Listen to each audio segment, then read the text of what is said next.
Nicole worked for years during high school at the local fish and chip shop and then later at the 10-pin bowling alley. Her love for children was always evident, and even then the management delegated her all the children's parties, all those lucky kids. Her affection for children and passion to make a difference to the world was Nicole's gift, and during her gap year she volunteered to work in Kenya. When she arrived at her post, it was apparent these children were well cared for, fed and clothed. She found a like-minded colleague, and together they arranged for the volunteer organisation to transfer their volunteer role to a different group, located at Nagasisha in the slum areas of Nairobi. Nicole found the slum contained 6,000 children who did not have food. Their first job was to start a feeding program and to choose the most needy 200 children to be fed.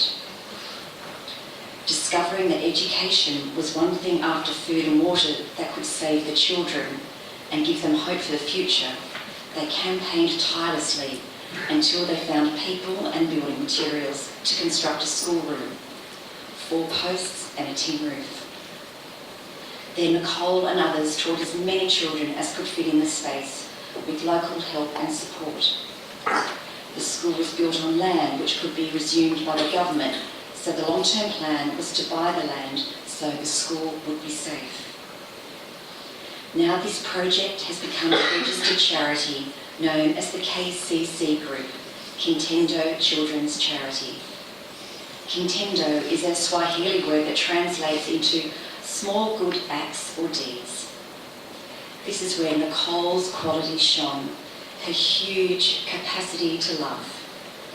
She was really happy in Nairobi and felt a deep sense of belonging, like she was home. She made good friends and had vast impact on this impoverished community. Clive and Jackie have also set up a donation bowl outside the chapel for the KCC project. The family received a letter through the week from one of her Kenyan friends, Catherine Mukami, which I'll just read to you now. My mind has refused to come to terms with this. How can I tell my children that you're not coming back after uni? Someone's going to read. You can't read. Yes.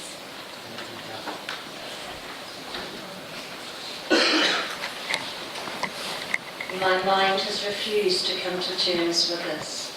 How can I tell my children that you are not coming back after uni? I have always looked forward to the day you would come back to Kenya and see the progress of what you started. And now the memories are so fresh, as though it happened yesterday. How we would make uji under the tree and then leave with half of it on our clothes. How the kids would raise their hands to you for the next cuddle or dance. How every child would call out your name, Nicole Mimi, Nicole Mimi. How at some point you gave everything you had and you were left with no pocket money. How we would walk for long hours for lack of transport. How we would sit in the scorching sun for many hours, waiting for a matatu. My mum gave you the name Makena, happiness, because of your sunny nature. How you would dance to very loud music, yori yori, and make everyone around you dance along. How you took a cat home one day and gave for your food. I always looked forward to the day that you would come back and find how much we have grown through all the support you have given, the children you have sponsored into the school. Just last week you sent us a donation. The marks you have left in Africa are permanent. How can I convince myself that you will never come back home? I will always miss our little heart-to-heart talks with you. I will miss to hear my phone ring and you just calling to find out how everyone is.